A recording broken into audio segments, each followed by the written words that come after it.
Welcome to the Fantasy Champions Fantasy Football Podcast. Here's your host, Morgan Colby and Rick Lemon.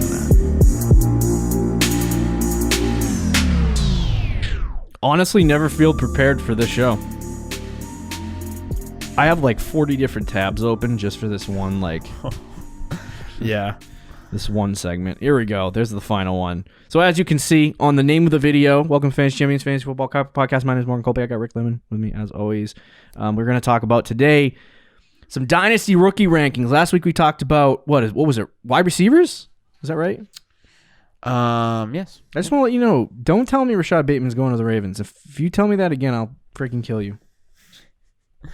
That's unacceptable. Yeah. Unacceptable analysis. Just don't be prepared to be disappointed. If Bateman goes to the Ravens, I'll be trigged. But anyway, we're going to talk about running backs today on the show. Me and Rick spent pretty much all of Monday cramming the running back position. Yeah. And so now we have 5 or 6 running backs that we're going to talk about today. I was going to do top 5, but I had one more player that I was kind of confused on. And Rick has one player that I don't have in this list. So we'll talk about everyone. One of the guys that you have, I literally did not do. Was it Michael Carter? Yep.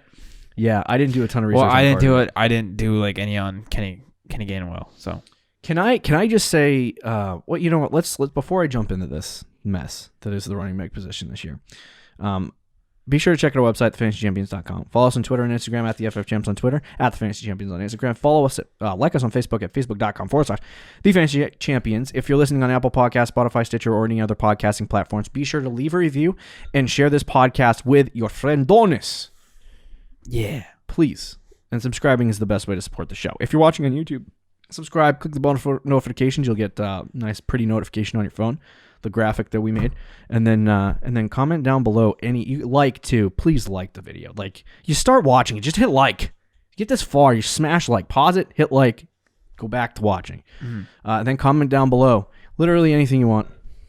yeah, literally anything about the draft, Anything. rookie draft, Questions, NFL draft. Yeah, NFL draft, anything.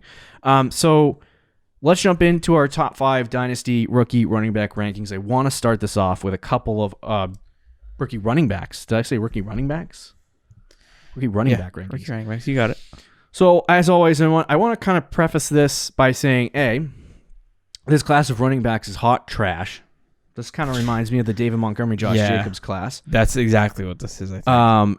And I also wanted to say that last show, where is the spreadsheet I was using for this?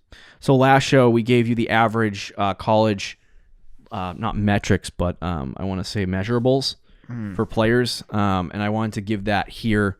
So for running backs, the average NFL RB1 college I guess you could say college measurables are 5'11", 220 with a breakout age of 20 years old.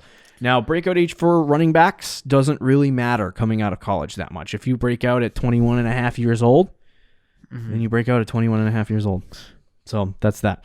But I wanted to throw it out there. Do you have anything to preface what you're going to say for this wonderful No, I just segment? think it's weird that that only affects running backs, but not receiver. Or like it affects receivers, but not running backs. I don't know. That's why I'm not like running backs are. I'm not crazy about breakout age. Breakout age for wide receivers. For running backs, usually they come in to the college game pretty big, and they really don't need necessarily a lot of like work to get to the level that they need to be a college level running back, and very fast if they can't be. It really is all about situation too. But for wide receivers, you literally have to grow up really quickly, and so if you get to the pro game and you're small, you're going to get smashed. Yep. Most guys do. So if you have an early breakout age and you're dominating college people at an early age for wide receivers, then you're pretty freaking good. Whereas running backs, it really doesn't really matter that much. Right. So anyway, I have a lot of notes on guys. I'm going to try to find my notes, and we're going to start off with the number 1 guy for both of us. This is your 101, right? Is this your in non-superflex leagues? Is this your 101? Yes. Yep. Okay. I was having a tough time with this. And Rick, I don't know. Rick was close. No, I would take Harris. Rick was. It depends on the situation, I guess. But Rick was having a tough time with some of this information on Travis Etienne. Yeah. But we're gonna talk about Najee Harris first. Okay. Now, I will say, I watched film. I did analysis, looked at the analytics, looked at the metrics. The only difference between Travis Etienne and Najee Harris to me really is just the size.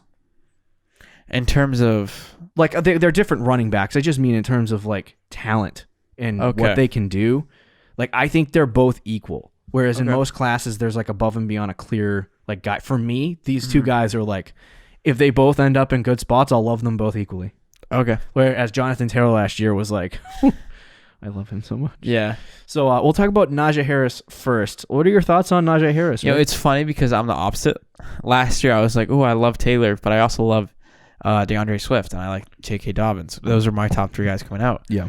And for you, it was like Taylor and everybody else. For me this year, you're like, oh, I like Harris and I like Etienne. For me, it's Harris and everybody else. Yeah. Question. If Najee Harris was in last year's class, where would you have? Last year's class was stacked, dude. He'd probably be 4. Okay. All right. Well, I don't know. Maybe 3. 3 or 4. I like Harris a lot.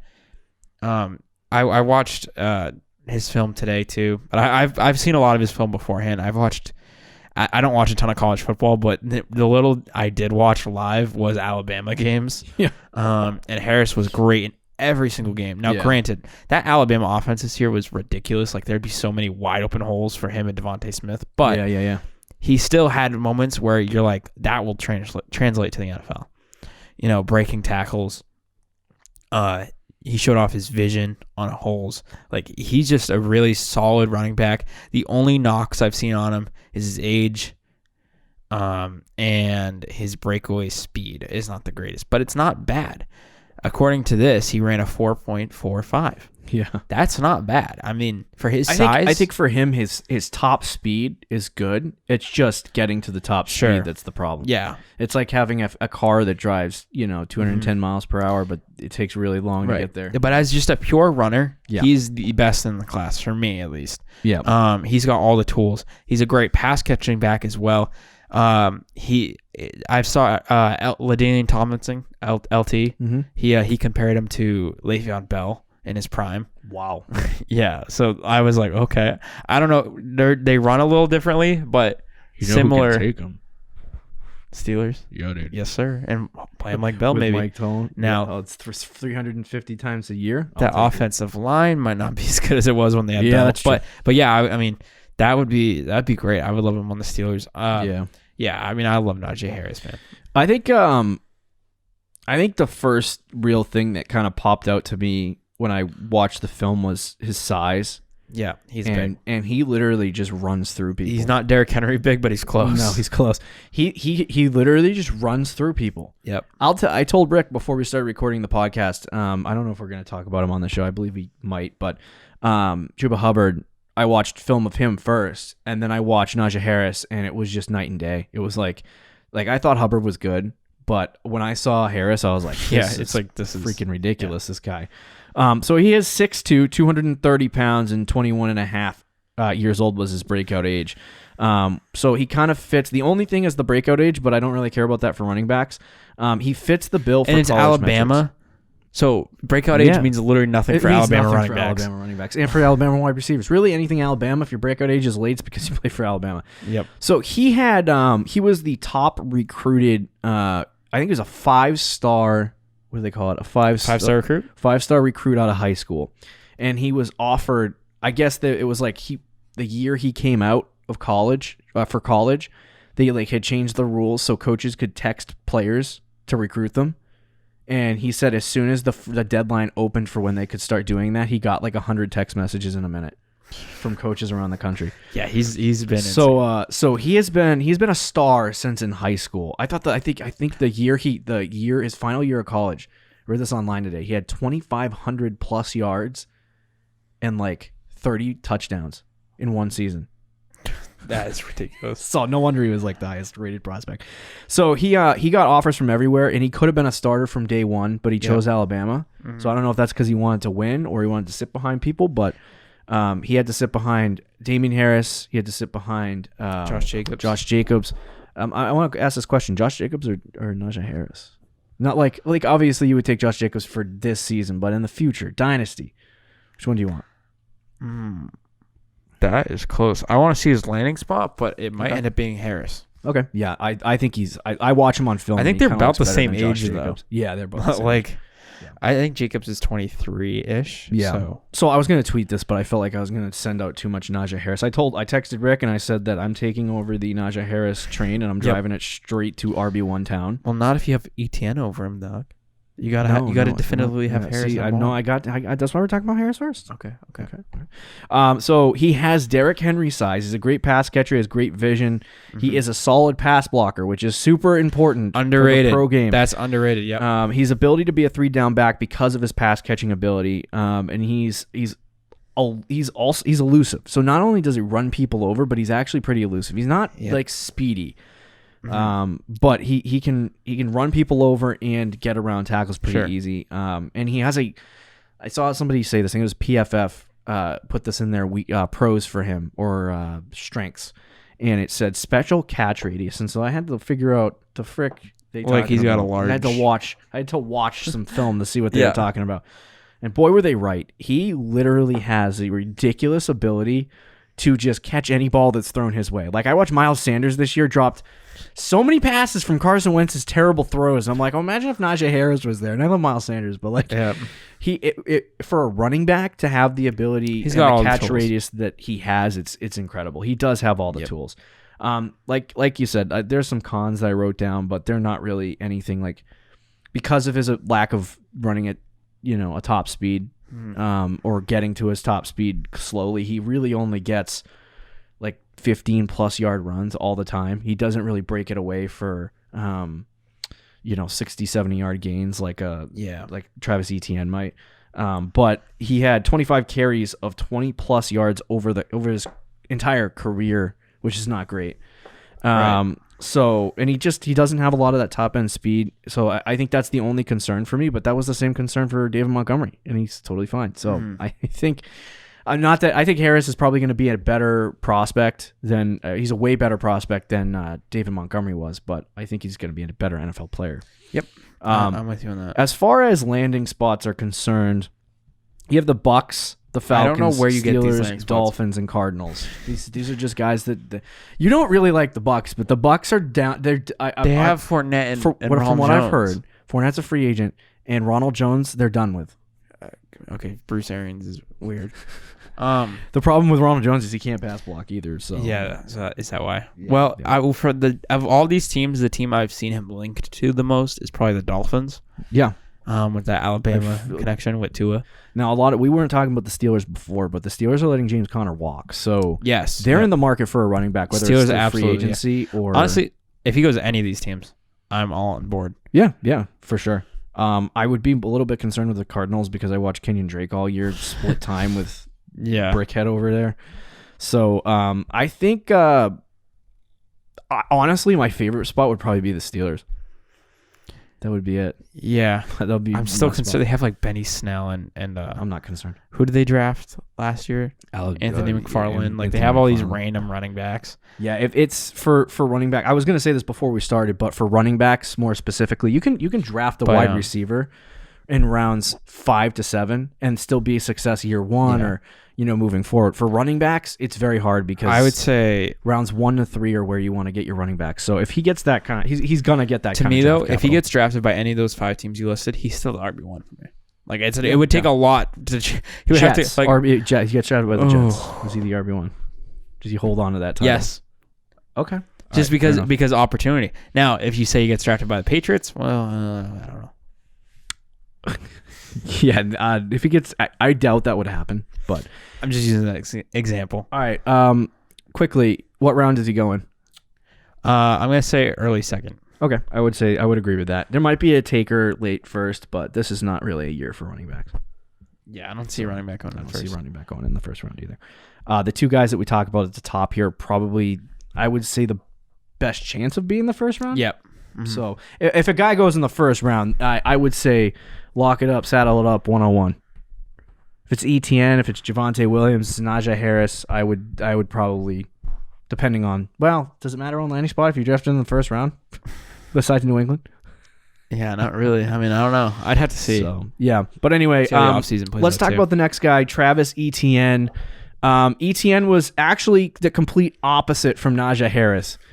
He was not a top recruit coming out of high school. I think he was a 3-star recruit. So, and he didn't really get a lot of offers. He chose to go to, I was going to say LSU. I literally today was convinced that he went to LSU, and I don't know why. I was like, he played with Clyde Edwards-Helaire?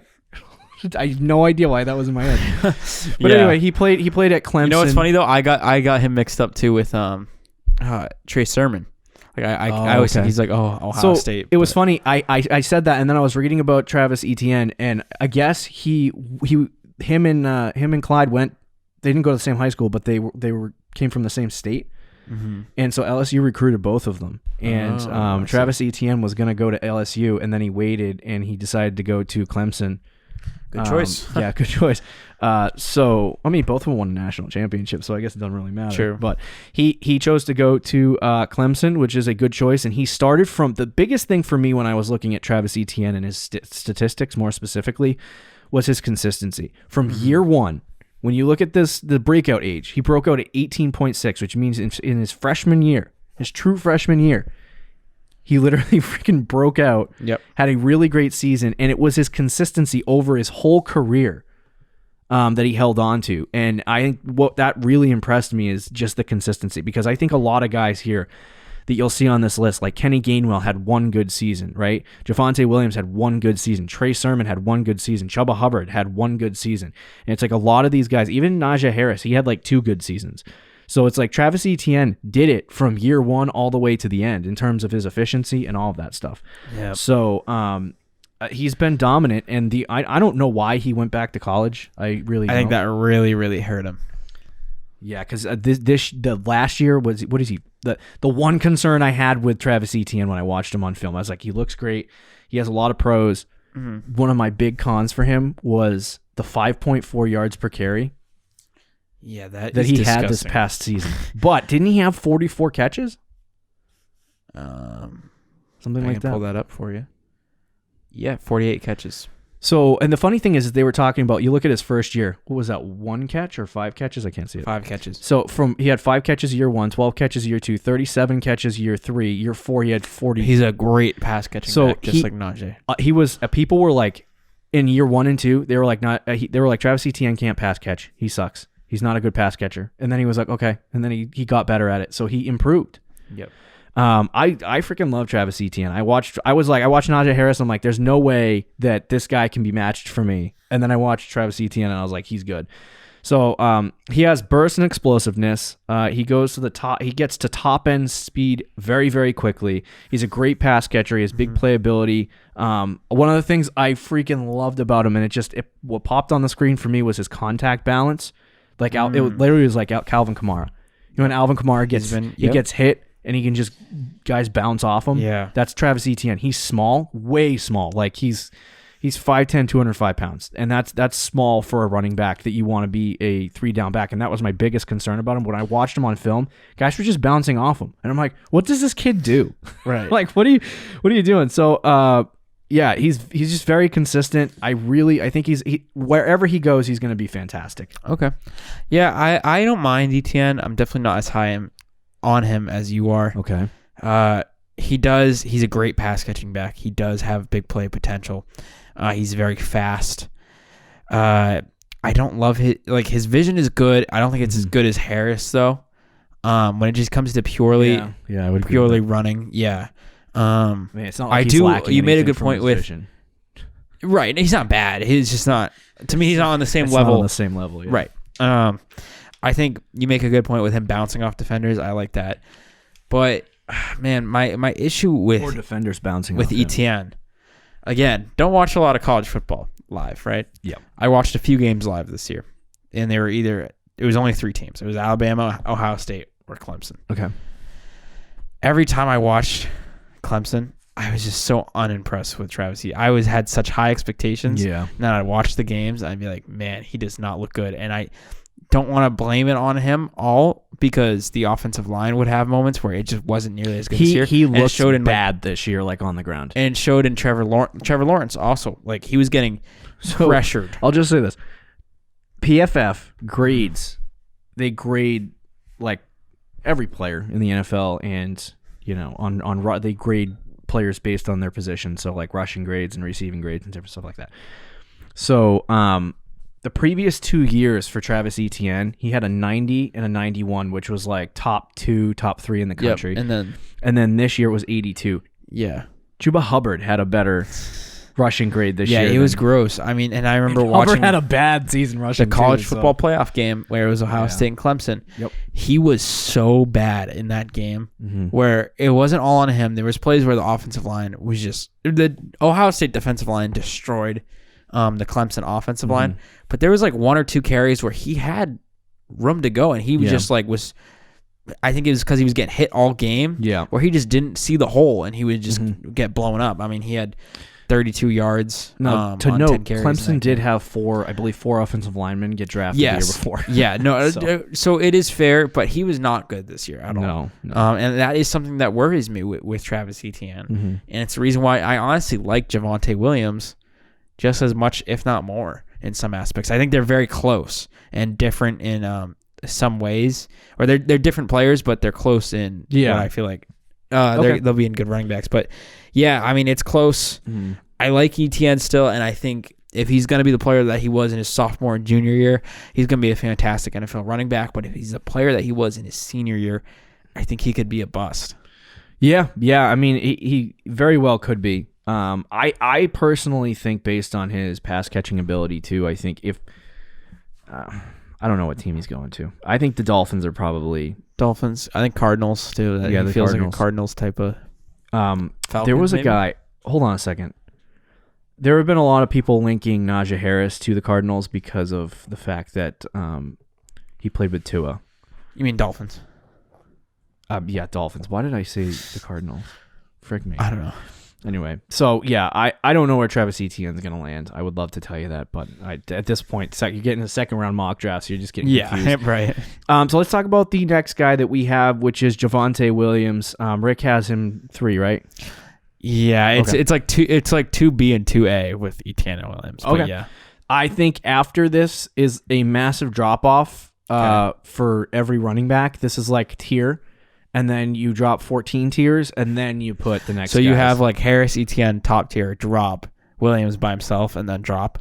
I would say that, but I'm just going to put Harris, Etienne, and Williams in the same tier because it's not even worth putting them in his own tier. Yeah, that's fair. So that's what I have the top 3 guys, and then massive drop down. Now, the first thing that came out for me with Javonte Williams was the profile. 5'10", 220. Oh, yeah. 20-year breakout. Like, I mean, it's literally the exact college metric.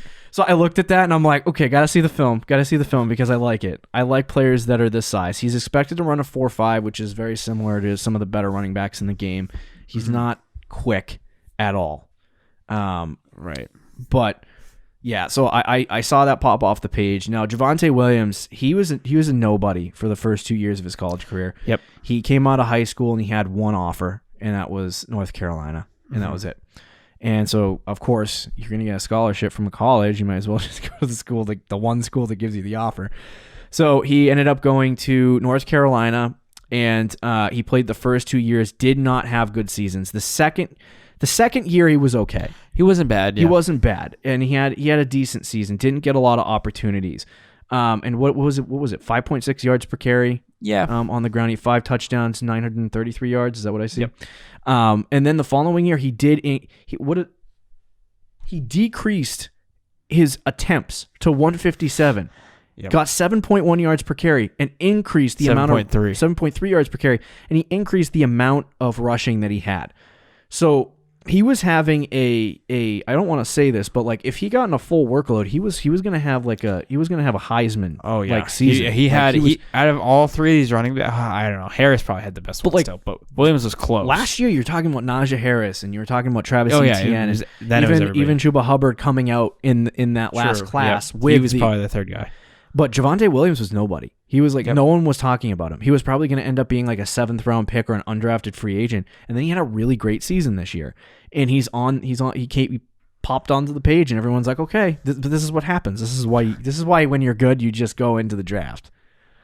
Yeah. I mean, he played 11 games, had 22 touchdowns. Ridiculous. It was absolutely ridiculous. And the big thing for him, too, is he's a decent pass catcher. He's not great. Yep. He's not as good as Harris or Etienne, but he can still pass catch. I like to set my base minimum in pass catching to that 25 catches in a season or more, which is what he got last year. He didn't have it in the past years, but he got it this year. What I liked more specifically was the 12 yards per carry 12 that would be insane. yards per reception that he had. Yeah. And that's going to translate to the pro game. And I think if he goes to a team that wants to pass it to him, they'll utilize him. My biggest concern is that he's slower. Like we talk about Najee Harris not having that top end speed. Javonte Williams is a little bit slower than that. I love when you watch him on film, he's a freaking violent runner. He just runs. He's extremely violent. He just crushes people's soul. I when they try to love tackle the him. way he hits the hole. But he's one of them. This is so funny. According to PFF, he was the most elusive player in the country last year, and he's also the most aggressive runner. So He's impressive. But he finished first and missed forced tackles according to PFF as well. And just some cons. He hasn't had a full workload over the course of his college career. So it's funny how a full workload is a con for people and not a full workload is a con for people. I know. But that's a con. He did not get a full workload, so we don't know. I think he can be a 3-down back. I really do believe that, but he hasn't done it. So we're going to have to see it in the future. He has long speed, but he has slow long speed, but it doesn't really match his burst. So he gets through the hole quick, but can't get up. Right. He has a slow top speed. Like, what was it, 4.5 that I said? Expected 4.5. And then he disappeared against the toughest defense that they played all year, which is Notre Dame. He had a horrible game. Go look up the stats for that because I don't want to tell you about him. But well, you don't have to. I was telling everyone at home to do it, but you can if you want. Oh, but he also is one of those running backs like Travis Etienne who has good contact balance. My concern with Javonte Williams, one of my only concerns really outside of the cons on that list is, can Javonte Williams be consistent with what he did last year? Right? Is that just a flash in the pan year? And what he was in previous years is actually what Javonte Williams is? Right. Or is he actually a ridiculous running back that deserves the prestige of being drafted in the top 3 rounds of the NFL draft? Yeah, if he just plays... So I understand why people are so high on him, because if he plays like he did this year, I mean, he was probably the best running back in college other than Najee Harris. Yeah, and it was like between the two of them, it's close. I can look that up on PFF. Hold on. Yeah, Javonte Williams right now on PFF's rank of running backs coming out this year is number 2, and he had a 94.3 grade this season, which is first in PFF's scoring system. You can make the argument he was the best running back in college football this year, right? Yeah. He was fantastic. I love the way he hits the hole. Like, you remember when we watched I think it was Dalvin Cook. We always go back to Dalvin Cook for examples. Yeah. For when we see like a pop in a running back before he breaks out. Right. When there's some running backs in the league where they hit the hole and they just it's just an insane burst. Even Kamara does this too. They just burst right into the hole and you're like, oh, like they make a 5-yard run into a 9-yard run. Yeah. They're those types of, that's the way Javonte Williams runs. He's, as you said, a violent runner. He's aggressive. He's fun to watch. Yeah. I think he's got better vision than Etienne, and I think you can make the argument as a pure running back, ignoring passing. You want so badly to rank him ahead. I do. I think as pure running back, ignoring the passing game, which is hard to ignore. Pure rushing ability. Yeah, I thought he was much better than, not much better, but I thought he was better than Etienne from what I saw in film. I think if you take this year's Etienne and compare it to last year's Etienne and compare it to this year's Devontae Williams, I would take Etienne. Okay, but if you were saying this year's rushing, it's close though. Yeah, like if you take them both at their peak, and that's why I have Etienne as 1A. But it's so close. I will say this. I was telling Rick, I said, I watched Najee Harris, I watched Travis Etienne, and I thought these guys are polished. They're ready for the NFL. When I watched Javonte Williams, he looked like a running back that isn't really prepared for the NFL yet. Not that I don't think he can be successful at the pro level next year. I just think he seems like an unpolished version of Najee Harris and Travis Etienne. Like if he did this in his sophomore year, and then he did it again in his junior year, I would feel like, okay, this guy might be the best running back in the draft in 2022. But he's a junior, so if he comes out again, he'll be a senior, and that's not a good idea. always just come out when you're good. So right. Chuba Hubbard suffered. Yeah, from but I love Javonte Williams. So. Yeah. What do you think would be a good landing spot? Like, where would he fit? Yeah, he's gonna need something where the other two guys, I feel like, and even especially Harris, anywhere that's gonna give him opportunity. Yeah.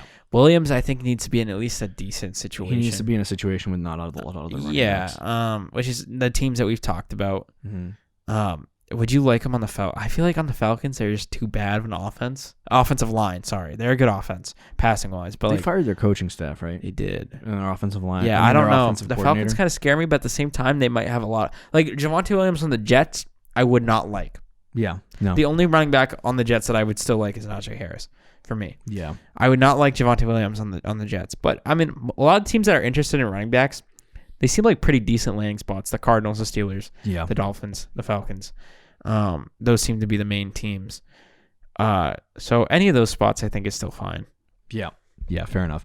The fourth guy that I have that you didn't, I have barely seen any film on him. Yeah, so we'll just blow through this guy. Sure.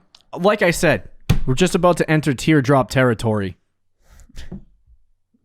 It's gross after this. Yeah, this is a massive teardrop. Everyone can make it up like it's a good situation for this, but this is not good. Now, I thought I was hearing a lot of good things about Kenneth Gainwell, and I don't mind him. He's not a bad player, but anyway, he's 22 years old, 5'11", which he fits the height bill, 195. You know, if you were 5'11" and you're 195 pounds, like this is, and you want to be an NFL running back, he's small. Yeah. And then his breakout age was 20, which is right where it needs to be. So he's just small in terms of weight, but when I watched him on film, nothing really stood out explosive-wise in terms of like, or not explosive-wise, but nothing like stood out to me in terms of his rushing. Like it wasn't like I was like, oh my god, he's elite. He's an elite rusher. He's a good college football running back. One of the things that he probably in this entire class, he's probably the best pass catcher. He reminds me of like a James White or a Tariq Cohen, but he can actually rush a little bit better. That's kind of what my situation is. I believe on PFF. Okay. I'm going to pull this up. That sounds good. That's a good. I'm going to pull this up for Kenneth Gainwell if it loads. I believe his player comp for them is Theoretic. That's kind of gross. Theoretic is a good pass catching running back. You know who in the little film I have seen of him. Yep. And it's very small. I saw like a quick video on him. Yeah. And going by what his metrics are and his height, weight, and all that stuff, and his age, he kind of reminds me of Keyshawn Vaughn from last year. Okay. Yeah, fair enough. Which is not good. Which isn't great. Don't be not a jerk. awful. I mean, don't be a jerk, bro. Keyshawn Vaughn could still be a good NFL player, but like I don't know. There's just nothing. I see the comparisons. Yeah. That you're trying to make though, and he kind of can disappear into like Justice Hill. His stats look good. Yeah, his stats look good. But when he's not a great pass catcher. Oh, I'm sorry. Never mind. That was the wrong player. He's a great pass catcher. Forgive me. I was thinking about Trey Sermon. Oh. But anyway, so Kenneth Gainwell, I think he's a great route runner. A lot of people say that he has the ability to play the slot. Like if you just moved him into the slot, that's what he would do. And when I watched him, I'm like, he literally looks like a slot receiver.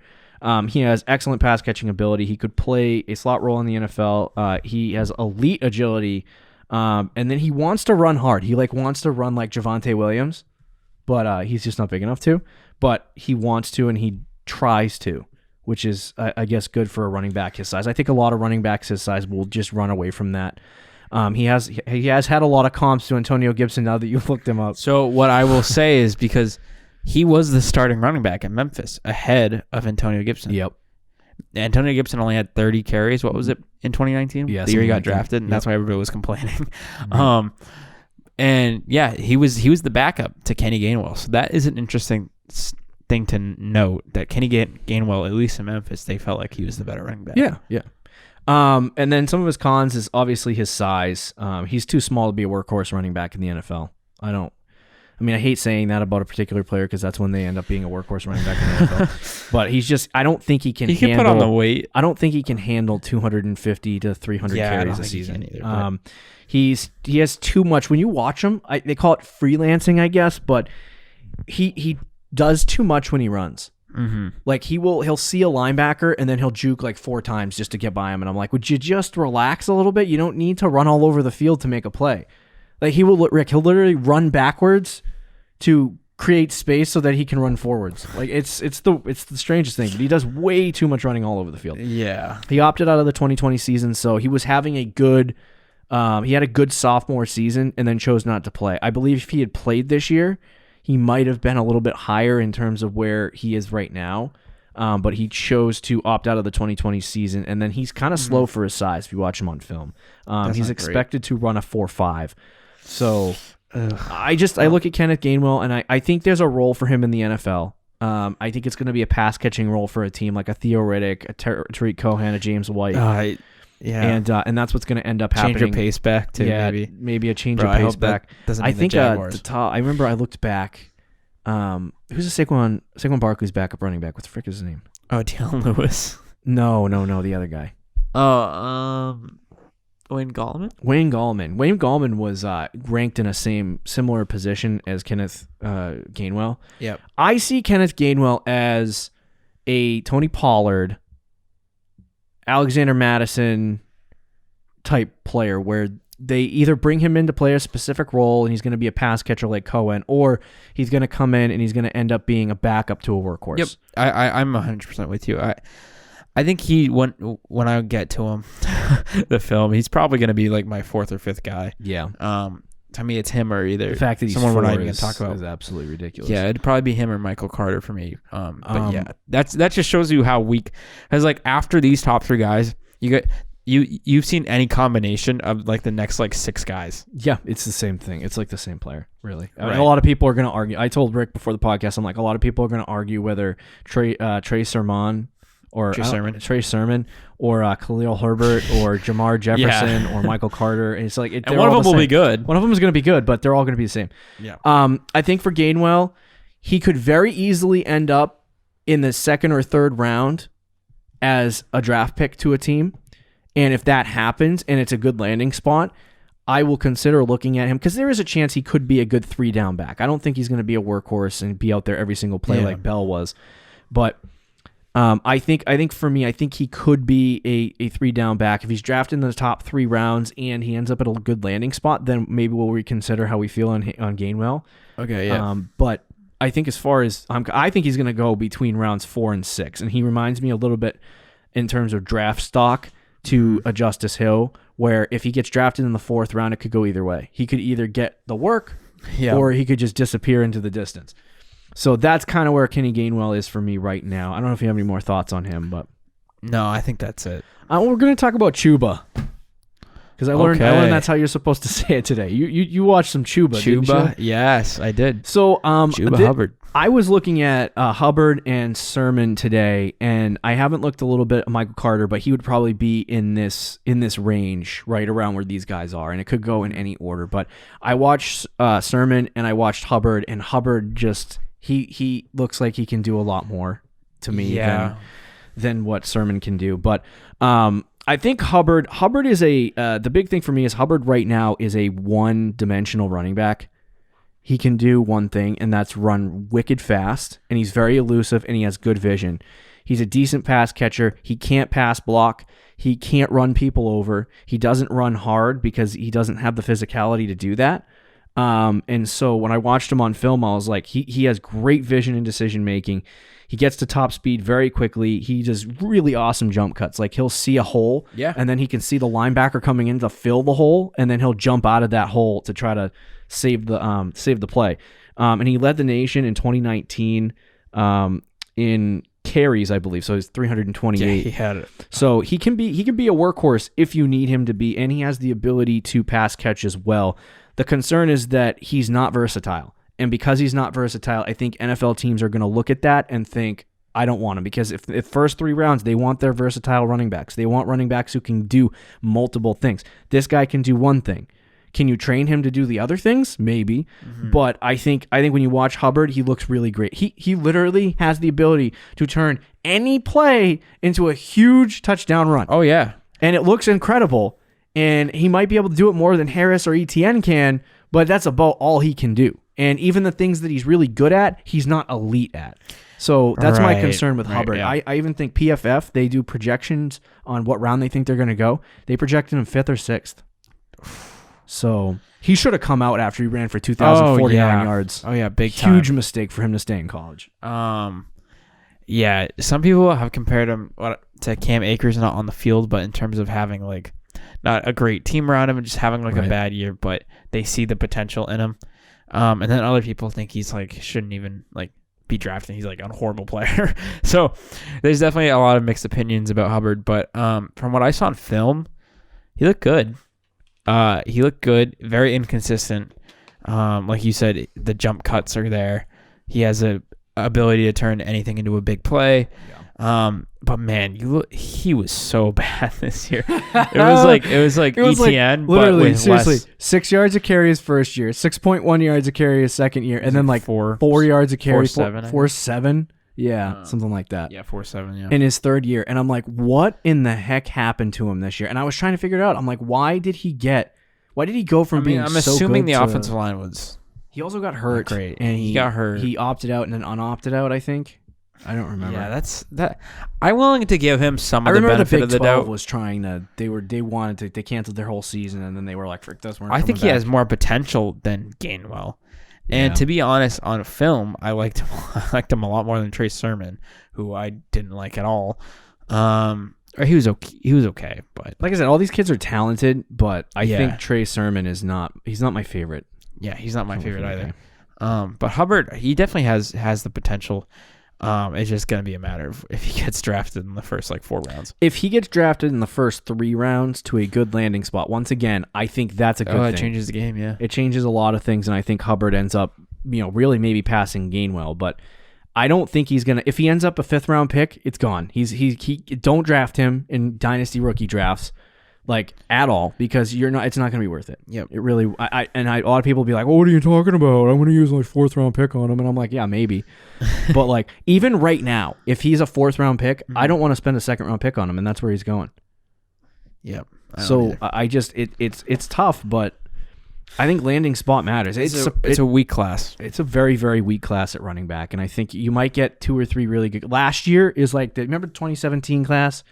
Last year was playoff Lenny, and you friggin' had Christian McCaffrey, Aaron Jones. There's so many guys. Go look it up on Google, and you'll see all of the guys that came. Kamara, Dalvin Cook. Oh my goodness. So many good players. Yeah. I think Derrick Henry's was from that class too. So many good players came from that class. I'm not sure if he was, but yeah. Either way, it was a big class. And last year's class of running backs in 2020 was that. You have DeAndre Swift. Some Dobbins. of these guys haven't broken out, but Taylor, Clyde. Cam Akers. So many good players, and we'll see if they all translate, ultimately to their workhorse roles. But this year, it's like the Josh Jacobs year. So to be honest, I think only 2, kind of like Jacobs and Montgomery. I think only 2 guys are really. I don't know if it's going to be Harris and Etienne, Harris and Williams, maybe Etienne and Williams, maybe 2 guys we didn't even discuss, and 2 random guys in the 4th round. Who knows? Trey Sermon gets drafted by the Cardinals in the 2nd round. He's a absolute baller. Yes. Yeah. So I don't know. We'll see how it goes, but it's not a great class. Yeah, it's really not. It's not the best class ever. But there you go. Top 5: Najee Harris, Travis Etienne, Javonte Williams, Kenny Gainwell, Chuba Hubbard. It was very interesting to break down those guys. Exciting. Next week, I believe we're talking about running back rankings, I believe. So check it out. Yeah. Follow us on Twitter and Instagram. Talk to you Tuesday. Thank you for listening to the Fantasy Champions Podcast. Make sure you subscribe on iTunes and YouTube, and follow us on Twitter @TheFFChamps.